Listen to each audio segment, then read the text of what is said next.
So, hello, I'm Jürgen Trabant. I'm the rector of the Studienkolleg, and here comes my dear guest, John Hulsman. Will introduce himself. I am the Alfred von Oppenheim Scholar at the German Council on Foreign Relations and a longtime Washington hand who spent about a year in Berlin.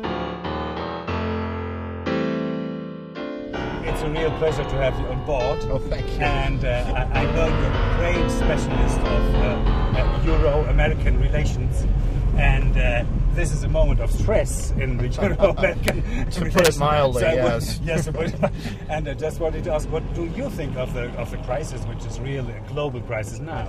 I think that the great thing is that when you have a new president, you can blame everything on the old president. And now we will all blame everything on hapless old George W. Bush, who has a lot of things to be blamed for, and I would agree. But the idea that it's just about people is not. It's a structural problem. But don't you think that persons will be also important? I mean, will there be a difference between McCain and Obama in those relations? Oh, I think yes. I mean, John McCain, you know, he's a smart neocon. President Bush is an incompetent neocon. Moving from a bad neocon to a good one is not progress, in my view. I think that nor would Europeans think so either. And I think that's part of the problem, that John McCain would listen to Europeans after he formulates a decision. He would then say, what do you think? Right. Like the second Bush term has done here. Right, okay. But Europeans still will not be involved in actually making decisions. Obama will instinctively involve Europeans in making decisions. Well, hurrah, hurrah, hurrah, until it is realized he will demand far more from Europe than it's been prepared to do for years, if ever. The problem in Europe is that there are several voices. So what are we Europeans going to do with those different voices? There are two processes, and you're right. One is that Europeans have to coordinate with each other and then coordinate with the Americans, and that's incredibly difficult. But that's the system you have, as you rightly say. And otherwise, the answer is people just won't care what you say.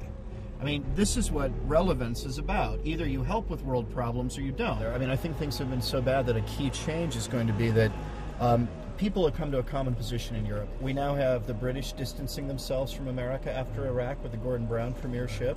We have the French getting closer to America after not being listened to in the Middle East.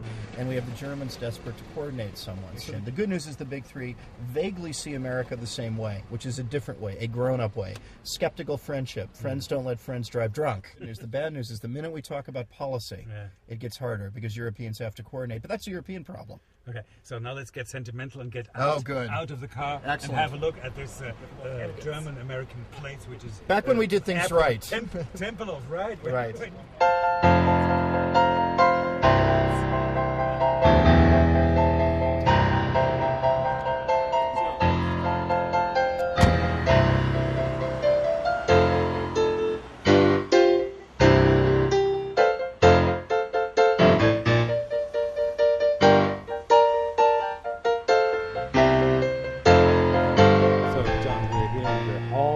Famous hall of Tempelhof, and of course we brought some raisins to commemorate the raisin bomber. Yes.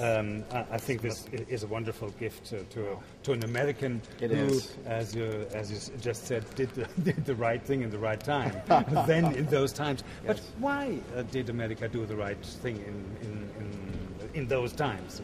When the raisin bombers came. As you rightly say, we're in the largest open space in Europe where every good spy novel begins and ends, is in Tempelhof. I think they did the right thing because they had a clear vision of what not to do. They were must draw lines, fight for Europe, and compete with the Soviets because morally, even on a bad day, the United States is not as odious as Mao and Stalin, as Eisenhower wrote. And if over time people can see the benefits of living in a Western society, they will choose to do so, and the Soviet knight will die within his armor. I thought the choices were clear then. I mean, exactly. And why is it so fuzzy today? Yes, and they lived in a new era too. Remember, World War II had just ended. For us, we live in this new era too, with the end of the Cold War, the end of bipolarity. For a while, we thought the world was unipolar. The neocons did, at least. Obviously, after Iraq, nobody thinks that anymore. So we're really at that Truman moment again. How can we find clarity? What's the defining principle of the era? And then can we get political agreement between the Republicans and the Democrats? And then can we find allies across the ocean who agree? Now, the good news is, what do Brazil, Russia, India, and China, the rising powers, have in common? They're more nationalistic than the Americans. And so the Europeans and the Americans, to some extent, are going to be thrown back into each other's arms strategically, merely because there isn't another offer. But what we're missing that was what they had was these guys knew each other. Yeah. Adenauer knew Eisenhower and Truman. They could pick the phone up and be candid with each other, as you can with people you know. If you don't know somebody, how in the world can you tell them, well, actually, Iraq was a massive screw-up?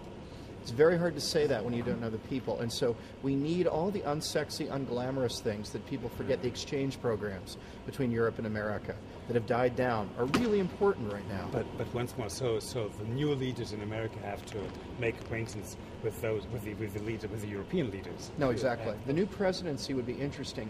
McCain knows every European. He comes to the Verkunda conference every year, but they're not going to like what he says, which is we may have to bomb Iran. This would be the end of the relationship, in my view. This is absolute disaster. On the other hand, Obama doesn't know Europe as well, but he instinctively understands that the world is changing much better, that Brazil, Russia, India, and China are rising, that we have to somehow accommodate their rise in this new order we're trying to create. So his instincts on the big stuff are right. He needs help on the meet and greet. McCain has the opposite problem. He's good at the meet and greet. The Rolodex is great. But what he doesn't know is have this instinct for a world that is in the Cold War. And let's remember, I honor John McCain, but he's from a different time, and we can't afford that right now. So, okay, this was a travel back to the sentimental place. When it works. when it works, let's hope that's going to work again. And so our sentiment, our feelings are together with the rational choices you showed us. Thank you. Well, thank you for the raisins. And thank you for the raisins.